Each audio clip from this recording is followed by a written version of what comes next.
yang bernilai 7,3 miliar dolar Amerika tersebut. Opsi finansial, di mana penurunan suku bunga pinjaman dengan negosiasi dengan kreditur untuk menurunkan tingkat bunga pinjaman dapat mengurangi beban pembayaran bunga tahunan dan meningkatkan kelayakan finansial proyek. Selain itu, perpanjangan tenor pinjaman memperpanjang masa pelunasan utang akan memberi ruang napas finansial, serta memperbaiki arus kas dan mengurangi tekanan jangka pendek terhadap BUMN maupun konsorsium. Meski begitu, manajemen perlu mempertimbangkan untuk mengundang investor baru agar ikut serta dalam konsorsium sehingga porsi dan beban BUMN dapat dikurangi.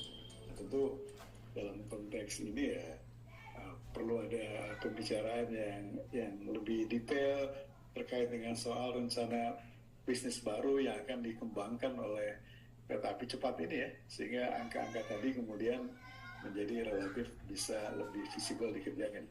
Dan itu memang harus segera dikerjakan, karena kalau enggak nanti kereta api Indonesia-nya sebagai operator bisnis ini menjadi agak kesulitan, karena tugas dia kan sebenarnya tidak termasuk dalam tanda petik menghandle soal infrastruktur keretanya. Tugas dia hanya sebagai operator menjalankan kereta.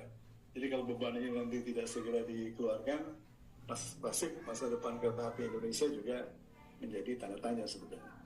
Kalau dibangun sampai Surabaya itu namanya kanibal kan. Pengamat kebijakan publik dan Dewan Penasehat MTI Agus Pambagio menyarankan semua pihak terkait duduk bersama untuk membahas isi kontrak dan perubahan biaya, menentukan skema pembayaran yang adil dan transparan, serta siapa yang menanggung kewajiban finansial, termasuk pihak yang bertanggung jawab membayar cost overrun. Agus juga menolak rencana perluasan proyek hingga ke Surabaya karena penambahan jalur kereta cepat di koridor tersebut dinilai akan membunuh proyek infrastruktur lain yang masih dibiayai dari utang negara, seperti jalan tol, bandara, dan jalur double track kereta konvensional. Ingat bahwa tahun depan sudah mulai overhaul besar-besaran kereta api itu, dan itu kosnya mahal, sama seperti pesawat.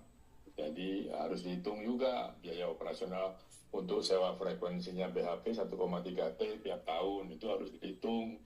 Itu nempel di jalurnya Telkomsel, jangan-jangan dia nggak bayar, saya nggak tahu, itu pun dicek. Semua dicek baru tentukan berapa. Dan publik harus tahu itu, karena kalau enggak kan kalau pakai APBN itu uang publik loh. Jadi Pak, pelajari dulu, jangan main aspun terus ke sana terus sekarang buang-buang duit.